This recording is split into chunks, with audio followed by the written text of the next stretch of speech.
Hello and welcome to the inaugural session of A Slice of Pie. My name is Paula Morris and I'm the director at Pie Marketing Solutions. And I'm joined today on this session by Sam Counterman, the director of marketing at Selligent Marketing Cloud. Hey, Paula. Hello, nice to see you in this Yes, virtual world that we're living in.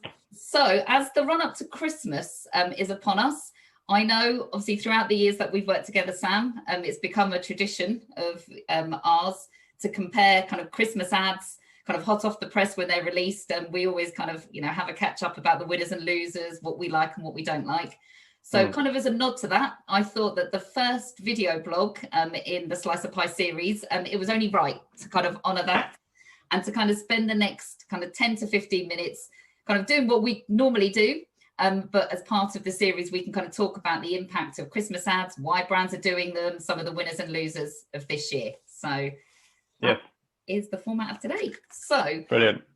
Obviously, this year has been very strange, kind of for everybody, not only from a marketing perspective, but obviously with everything that's been going on a macro level with the pandemic.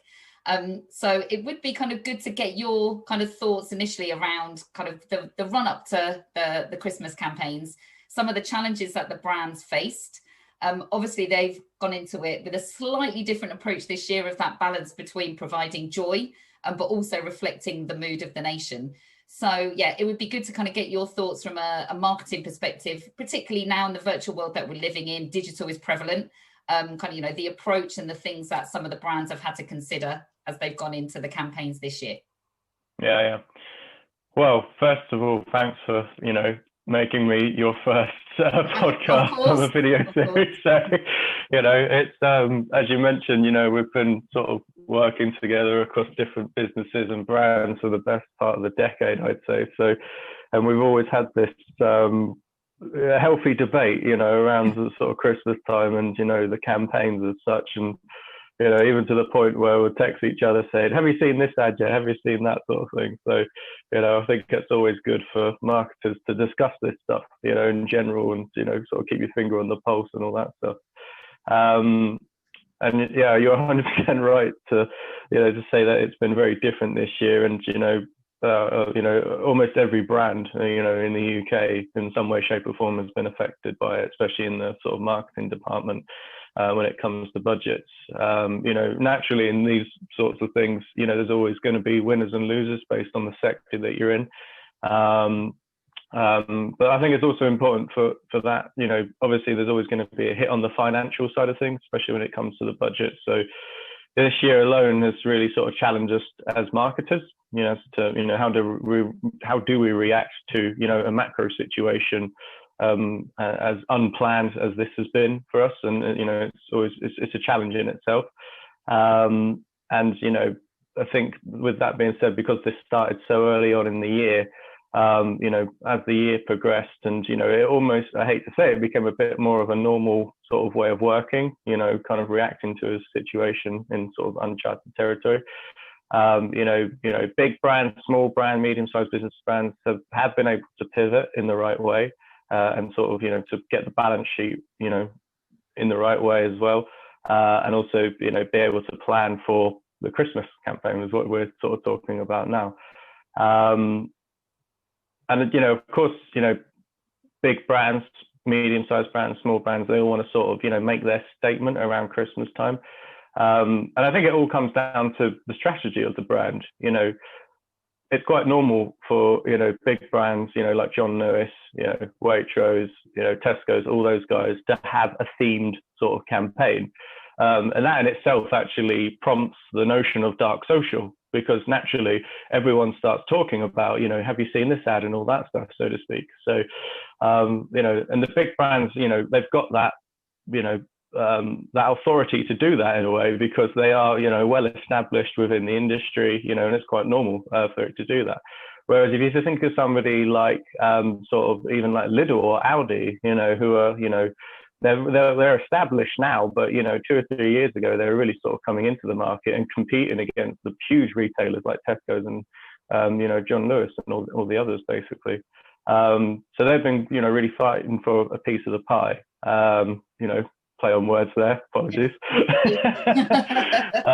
But I think, and again, it really depends on what the strategy is. Of course, everyone wants to create that sort of long-term brand equity, which is very much focused on future sales, but obviously it's Christmas time, so it's a balance of getting the creative and the messaging right to really activate that sort of short-term sales effectively, because that really sets you up for the future. I think another really, really sensitive point this year is, again, which affects all of us, which is the economic way of things. Everyone's been impacted in one way, shape, or form from it. So it's a balance of getting, is it sort of price over quantity, or is it sort of brand equity that makes a customer or a consumer sort of gravitate towards that brand based on their maybe their values, their sort of social corporate responsibility, all that stuff. I'm of the opinion that because everything is literally online at the moment, foot traffic into store is probably somewhat less than it has been in future years because of the pandemic. So me personally, of course, I like going back to shop with brands that I've had good experience, a good relationship with in the past, so to speak.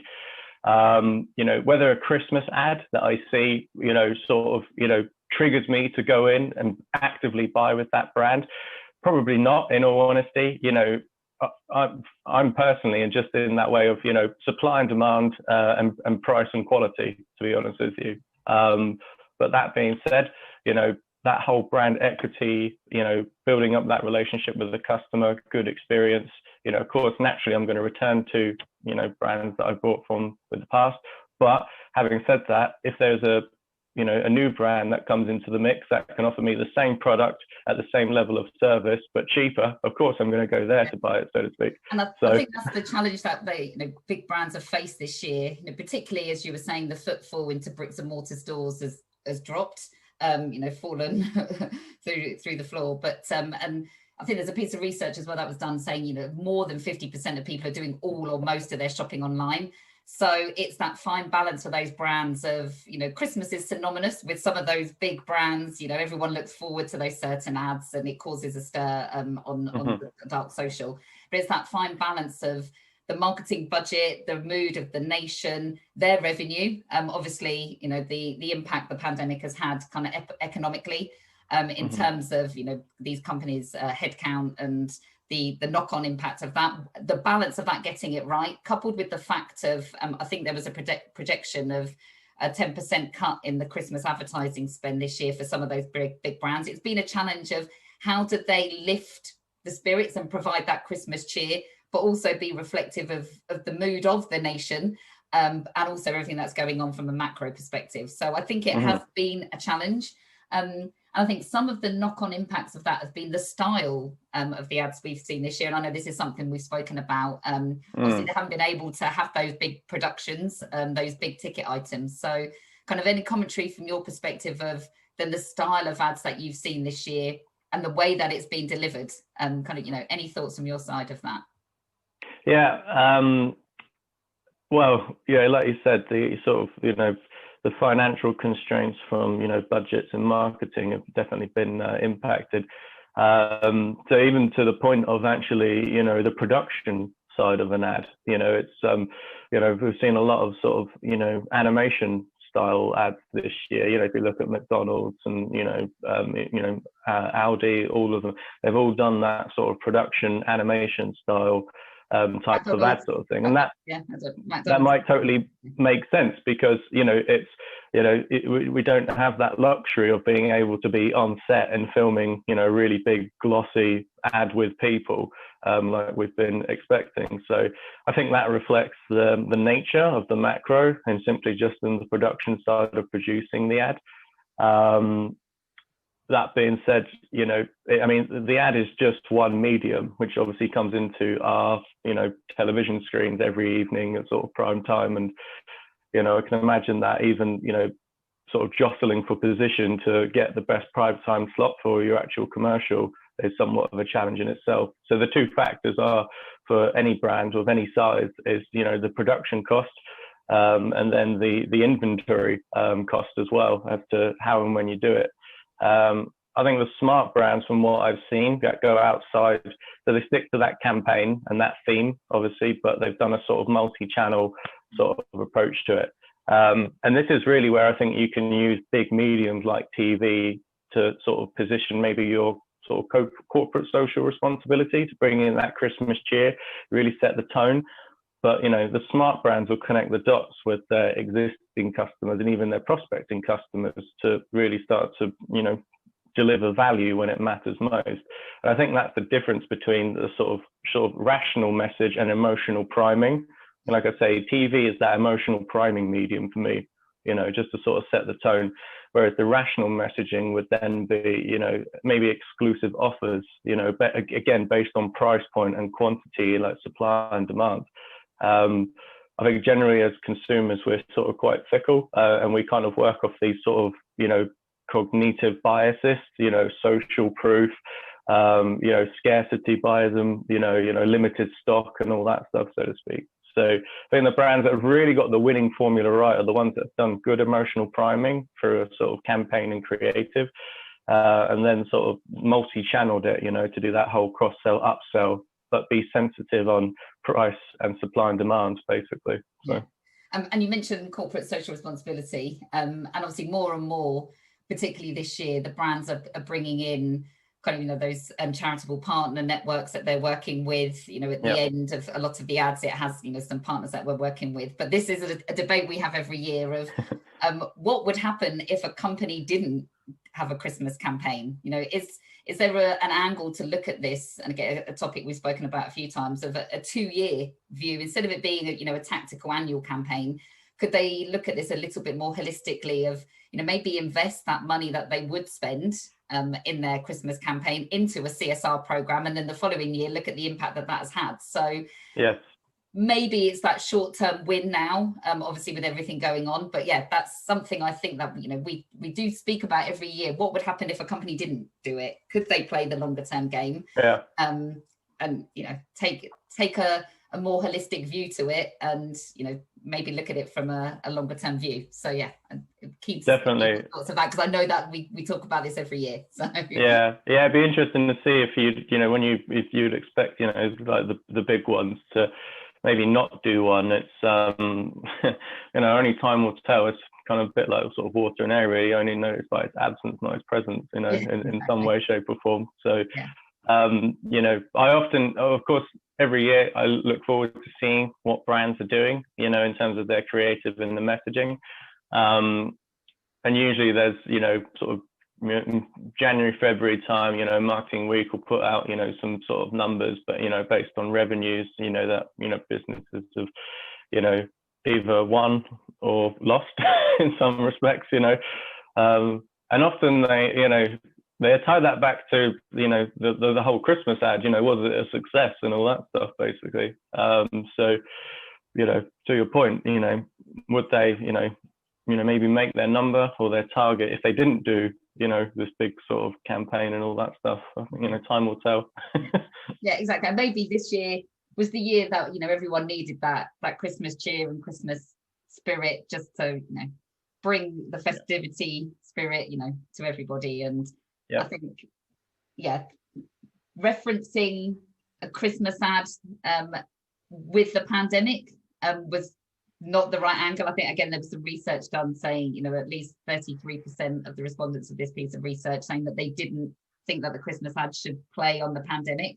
And it's fantastic to see that the brands, you know, haven't done that. They, you know, they've gone for the kind of angle of the cheer and the spirit. So I think that's, you know, exactly the right angle, and is much needed, you know. So we're 9 months into this. It's like, you know, let's all just try and make the best of Christmas and enjoy it for what it is. So yeah, exactly. And I think that totally makes sense, you know, in a way, because, you know, of course, we're all like literally sick of all this stuff now. So we just want something of a little bit more sort of normality factor, just to, you know, give us a little bit of a boost and all that stuff. Just to, you know, see us through this time, basically. Yes, exactly. So so just before we wrap up, again, something we do every year, kind of your winner from a campaign perspective. What's been the standout one from all of the brands that you've seen this year?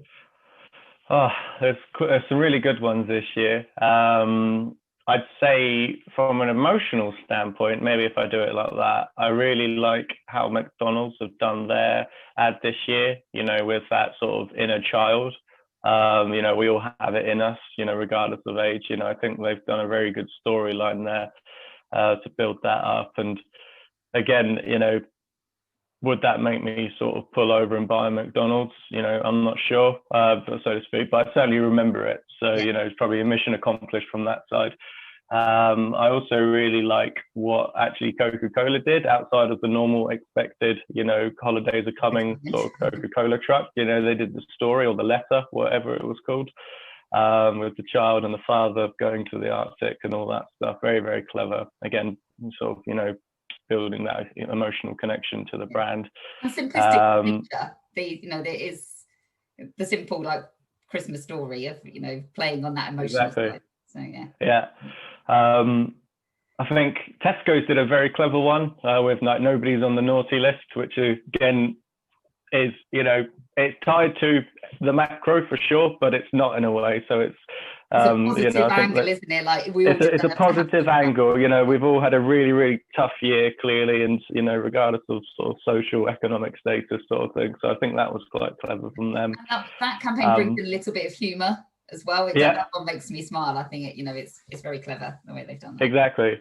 I'm not giving them my top ones here. I'm just going through the ones that I remember. You know, I like, I'm pretty sure it's is it Audi that do Kevin the Carrot? I'm sure, or one of those, Lidl or Audi. I forget which one it was. Audi. So maybe they failed then because I can't remember which one's what in that sense. But there you go. So on that note, that's all we've got time for today. So thank you, Sam. It's been always a pleasure, obviously, and had to have our annual Christmas chat as part of obviously the new blog series. So thank you very much for joining me, Sam. Brilliant. Pleasure. Happy Christmas. Happy Christmas.